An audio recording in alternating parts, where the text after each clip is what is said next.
जय हिंद साथियों, फिर से आपका स्वागत है मेरे YouTube चैनल त्रिशूल आरबी शब्द में, जिसमें हम पढ़ रहे थे 9th क्लास की विज्ञान की एनसीईआरटी हिंदी मीडियम में।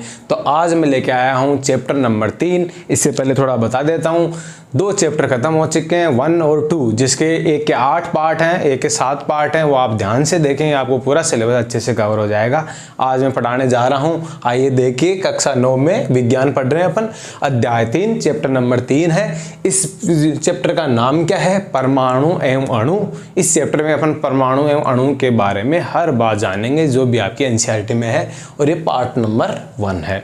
तो आइए, पहले मैंने कुछ ऐसा लिख दिया है क्योंकि ये सिंपल है, ये समझाने लायक ज़्यादा नहीं है। ये है शुरुआत अपन बेसिक से करते हैं, एकदम पहली लाइन से कर रहे हैं एनसीईआरटी की। तो पहले पढ़ेंगे, आप हेडिंग डाल लीजिए परमाणु का इतिहास। आप नोटबुक और पेन लेके बैठिए, साथ साथ में नोट करिए। आ जाइए, परमाणु का इतिहास मतलब पहले परमाणु में जब शुरुआत से कहाँ क्या हुआ, उसमें उसने अपनी 9th क्लास के एनसीईआरटी में 2 लोगों के बारे में बताया गया, 2 साइंटिस्ट के बारे में बताया गया। तो वो 2 ही लाइनें आपको याद करनी है, इनको आपको रट के जाना पड़ेगा।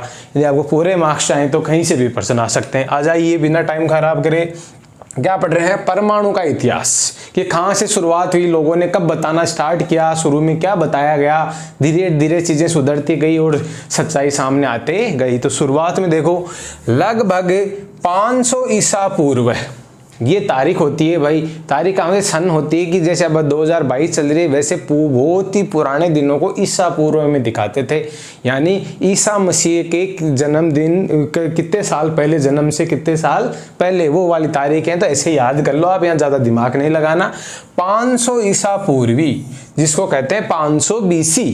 भारतीय दार्शनिक कौन था? भारतीय दार्शनिक थे जिनका नाम था महर्षि कणाद। याद रखो, ये नाम आ सकता है। महर्षि कणाद ने उस जमाने में, उस युग में ही बता दिया था कि परमाणु कैसा क्या होता है। देखना आप, जो कौन थे? भारतीय। तो ये हमारे लिए बहुत ही बड़ी गर्व की बात है। तो भारतीय दार्शनिक महर्षि कणाद ने प्रतिपादित किया, बताया कि किसी पदार्थ को विभाजित करते जाएं, किसी पदार्थ को तोड़ते जाओ, बारीक करते जाओ, बारीक करते जाओ, विभाजित करते जाएं, तो अंततः ऐसे कण प्राप्त होंगे जिन्हें और अधिक विभाजित नहीं किया जा सकता। ये लाइन्स याद रखनी है।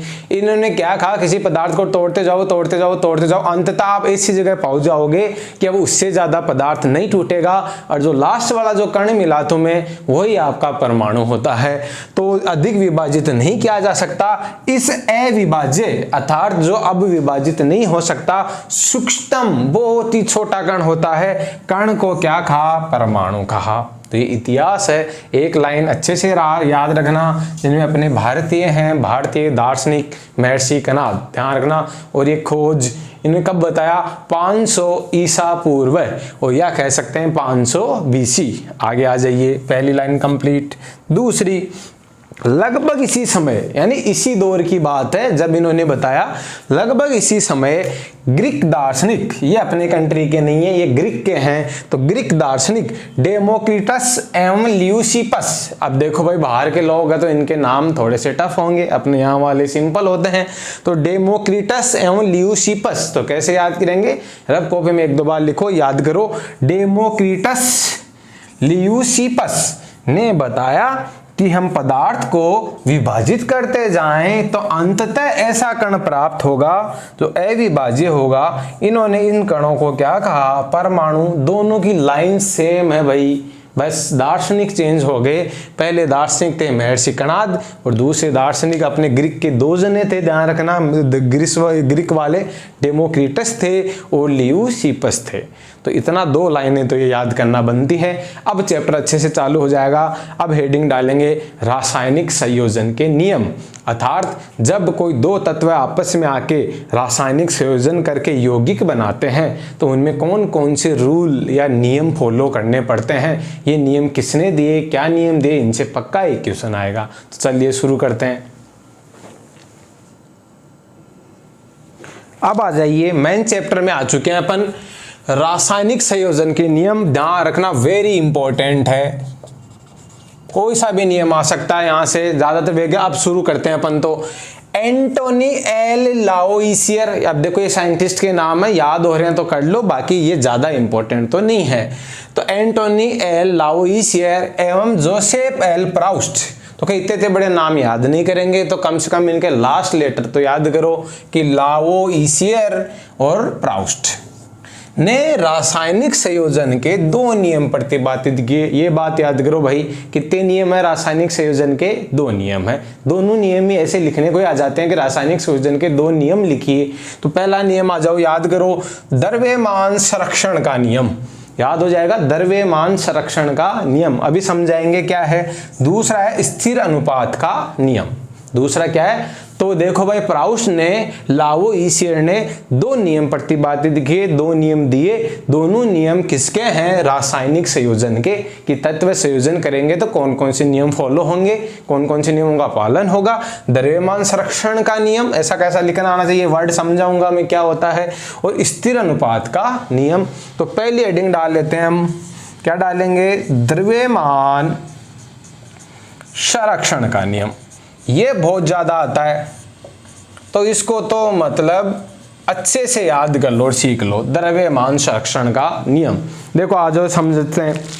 संरक्षण क्या होता है? संरक्षण का मतलब होता है कोई भी पदार्थ जितना था वह अब भी उतना ही है, यानी कोई भी घटना होने के बाद। जैसे सिखाता हूं मैं, कुछ एग्जाम्पल ले रहा हूं। A + B मिलके अभिक्रिया करी, रासायनिक अभिक्रिया करी था, इन्होंने बंद बनाया, कुछ नया पदार्थ बनाया, तो बनाया मान लो C + D। एग्जाम्पल लिया, ऐसा होता कुछ भी नहीं है। हाँ भाई, एक बार लाइट चली गई थी, वापस आ जाइए। द्रव्यमान संरक्षण का नियम पढ़ रहे हैं अपन। A + B मिला के क्या बनाया? C + D। तो देखो इनको क्या कहते हैं, थोड़ा परिचय लो, इस पूरे को थोड़ा समझो। इस पूरे को कहते हैं रासायनिक अभिक्रिया। ये चीजें आगे आएंगी लेकिन अभी थोड़ा समझना पड़ेगा। क्या कहते हैं इसको?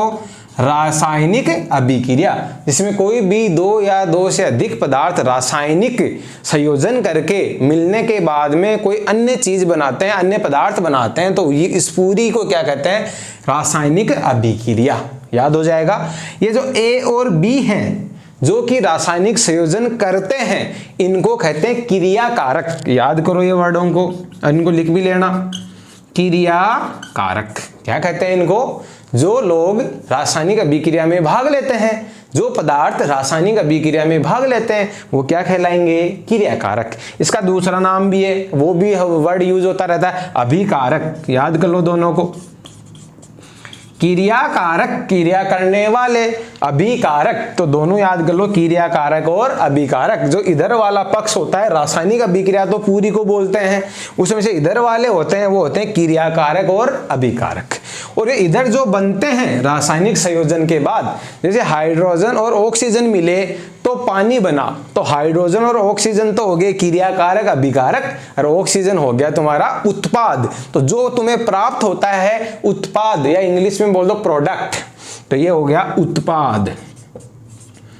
उत्पाद तो बहुत 3-4 वर्ड सिखाए मैंने। तो पूरी को क्या बोलेंगे? रासायनिक अभिक्रिया। इधर वालों को क्या बोलेंगे? क्रिया कारक और अभिकारक। और इधर वालों को क्या बोलेंगे? उत्पाद। अब ये वर्ड सीख गए तो फिर आपका आ जाएगा द्रव्यमान संरक्षण का नियम। देखो द्रव्यमान संरक्षण के नियम में साइंटिस्ट ने क्या बोला कि भाई जितना तुम द्रव्यमान इधर लोगे ना, उतना ही द्रव्यमान उधर प्राप्त होगा तुम्हें, ना तो कम प्राप्त होगा ना ज्यादा प्राप्त होगा। और इसी को कहते हैं द्रव्यमान संरक्षण। अर्थात द्रव्यमान ना तो कहीं नष्ट होगा और ना ही नया बनने वाला है। जितना तुम अभिकारकों का द्रव्यमान होगा उतना ही द्रव्यमान कहां जाके बनेगा? सब उत्पादों का। तो तोल इधर का बराबर इधर का। और इसी नियम को जब सिस्टमेटिक लिख देते हैं तो वो उसी को कहते हैं द्रव्यमान संरक्षण का नियम। तो आपको बात समझ में आ गई कि बहुत ही आसानी से द्रव्यमान संरक्षण का नियम क्या है। तो क्रिया कारकों का कुल द्रव्यमान बराबर होगा उत्पादों के कुल द्रव्यमान के। अर्थात द्रव्यमान ना तो नष्ट किया जा सकता है और द्रव्यमान का ना ही सृजन किया जा सकता है। जितना आप लोगे उतना का उतना आपको रिजल्ट के रूप में मिल जाएगा। तो अब इसको अपन सिस्टमेटिक लिख लेते हैं। आप इसको साइड में बना लो कॉपी में थोड़ा सा कि A+B C+D रासायनिक अभिक्रिया है। इधर वाले लोग क्रिया कारक हैं जिनको अभिकारक बोलते हैं, और उधर वाले जो बनते हैं उनको क्या बोलते हैं, उत्पाद बोलते हैं। फिर मैं लिखवाता हूं आपको। आ जाइए, अब इस नियम को मैंने लिख दिया है, इसको मैंने समझा दिया है, फिर से देख लेते हैं लिखेंगे कैसे एग्जाम में। बहुत ही वेरी वेरी इंपॉर्टेंट है, लगा लेना इसके, वेरी वेरी इंपॉर्टेंट। द्रव्यमान संरक्षण का नियम। द्रव्यमान संरक्षण के नियम के अनुसार किसी रासायनिक अभिक्रिया, बता दिया रासायनिक अभिक्रिया क्या होता है, किसी रासायनिक अभिक्रिया में द्रव्यमान का न तो सर्जन किया जा सकता है, अर्थात नया नहीं बनाया जा सकता, और न ही विनाश किया जा सकता है। बहुत ही अच्छी तरीके से लिखा गया है, ना तो नया बनेगा ना ही द्रव्यमान खत्म होगा, जितना लोगे उतना का उतना परिवर्तित हो जाएगा उत्पादों में। अथवा इसको दूसरे तरीके से भी लिख सकते हो, एक ही बात है, क्रिया कारकों यानी अभिकारकों का कुल द्रव्यमान उत्पादों के कुल द्रव्यमान के बराबर होता है। इधर का द्रव्यमान बराबर उधर का द्रव्यमान, लेफ्ट साइड का द्रव्यमान बराबर राइट साइड का द्रव्यमान। तो ये एक साइड एक भी लिखना सीख लिया तो आपके लिए सही है। ज्यादा बढ़िया ऊपर वाला ध्यान रखना, इसमें पूरा अच्छे से है, और ये भी सही है एकदम। तो दोनों ही लिखना सीख लो आप, इनको नोट कीजिए। फिर इससे रिलेटेड न्यूमेरिकल्स आएंगे आपके, जो आंकिक प्रश्न वो अपन हल करते हैं, जो एनसीईआरटी का है वो अपन हल करते हैं।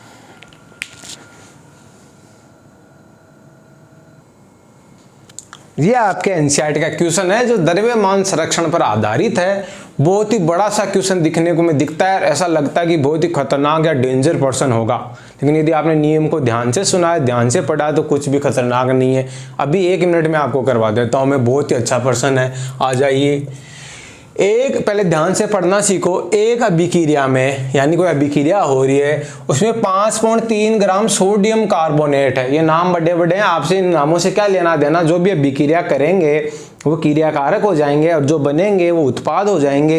इधर का द्रव्यमान बराबर उधर का द्रव्यमान बराबर होना चाहिए। तो 5.3 ग्राम सोडियम कार्बोनेट लिया है, तो मैं लिख लेता हूँ, इसका हल यहाँ करता हूँ मैं। किस किस ने अभिक्रिया करी भाई, सोडियम कार्बोनेट, और नीचे लिख दो इसका वजन कितने ग्राम लिया, 5.3 ग्राम। ये जी आगे ग्राम को बताता है। इसमें प्लस हुआ एवं 6 ग्राम एसिटिक अम्ल अभिक्रिया करते हैं। तो इसके साथ में किसने अभिक्रिया करी भाई, एसिटिक अम्ल ने। और कितने ग्राम है, 6.0 ग्राम, मतलब 6 ग्राम ही है, 0.0 का, और वो जोड़ने में कोई दिक्कत नहीं है। ये इन दोनों ने अभिक्रिया करी, तो अभिक्रिया बनने के बाद में तीर लगा दी मैंने। अब उत्पाद उधर तो मैं लिख नहीं पा रहा, तो यहाँ लिख देता हूँ। उत्पाद क्या क्या बना, कार्बन डाइऑक्साइड बना, सोडियम एसीटेट बना, और जल बना। 3 चीजें बनी भाई। 2 के मिलने से प्रोडक्ट 3 4 कितने भी हो सकते हैं, वजन बराबर होना चाहिए। तो क्या क्या बना मैं इधर लिख रहा हूँ, carbon dioxide, carbon dioxide बना, ओके। कितना बना, नीचे लिख रहा हूं मैं, 2.2 ग्राम, ठीक है। प्लस यानी इधर वाले अभिकारक, ये वाले हो गए उत्पाद। सोडियम एसीटेट बना, सोडियम एसीटेट कितना बना, 8.2 ग्राम, ठीक है। और साथ में बना है जल। जल कितना बना भाई, 0.9 ग्राम। लिखे हुए देख लो डाटा, ये लो, इतनी इंफॉर्मेशन मैंने लिख दी। फिर क्या कहता है, इस अभिक्रिया द्वारा दिखाइए या सिद्ध कीजिए कि यह परीक्षण द्रव्यमान संरक्षण के नियम के अनुरूप है। ये तुमसे कहना चाहता है कि भाई ये अभिक्रिया है, तुम्हें दे दी गई है, इसको सिद्ध करो कि ये द्रव्यमान संरक्षण का नियम का पालन करती है या नहीं करती। तो बहुत ही आसान है।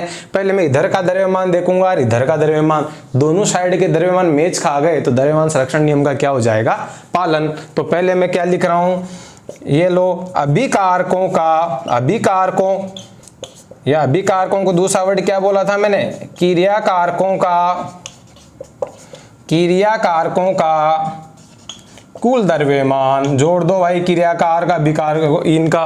तो 5.3 तो ये है 5.3 प्लस 6.0 कितना हो जाएगा रे, जोड़ के देख लो इधर, 5.3 6.0 3 और 11.3, तो कितना आंसर आया है 11.3 ग्राम।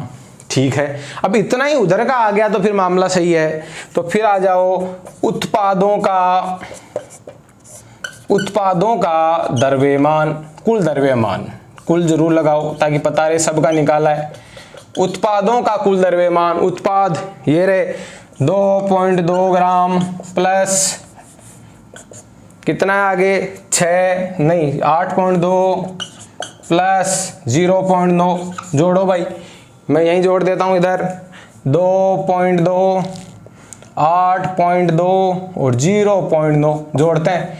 9 और 2 11, 8 2 13, तो 13 एक बच गया, 8 तो 10 सर एक बचा हुआ 11.3, ये लीजिए 11.3 ग्राम। लो देखो क्रिया कारकों का वजन भी कितना आया 11.3 और उत्पादों का भी कितना आया 11.3। क्या द्रव्यमान संरक्षण नियम का पालन हो रहा है? बिल्कुल हो रहा है। तो मैं एक नीचे लाइन लिख दूंगा, अभिकारकों व उत्पादों का कुल द्रव्यमान बराबर है, अतः यह अभिक्रिया द्रव्यमान संरक्षण नियम का पालन करती है। ये एक लाइन और लिख देता हूं, मेरे थोड़ी जगह कम बची है, ऊपर से मिटा के यहाँ लिख देता हूं भाई, इसको मिटा देता हूं। अब मैं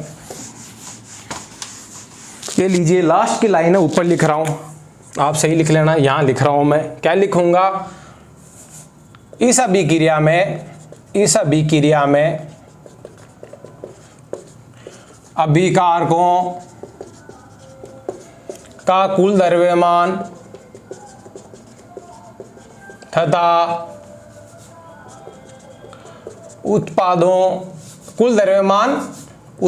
के कुल द्रव्यमान के बराबर है। उत्पादों के कुल द्रव्यमान के बराबर, जितना बढ़िया लिख के आओगे उतना ही फायदा है। इस अभिक्रिया में अभिकारकों का कुल द्रव्यमान उत्पादों के कुल द्रव्यमान के बराबर है, अतः है द्रव्यमान संरक्षण नियम का पालन होता है। बिल्कुल होता है। ये लीजिए आपका आंसर। क्वेश्चन यूं डरावना था, है कुछ नहीं इसमें, तो आ जाओ तो घबराने जैसा कुछ भी नहीं है। तो आज मैंने आपको परमाणु का इतिहास पढ़ा दिया है। 2 नियम है रासायनिक संयोजन में, उसमें से एक पूरा कर दिया अपन ने, द्रव्यमान संरक्षण का नियम जो इम्पोर्टेंट है। एक नियम है वो कल पढ़ेंगे। इसी के साथ जय हिंद, जय भारत।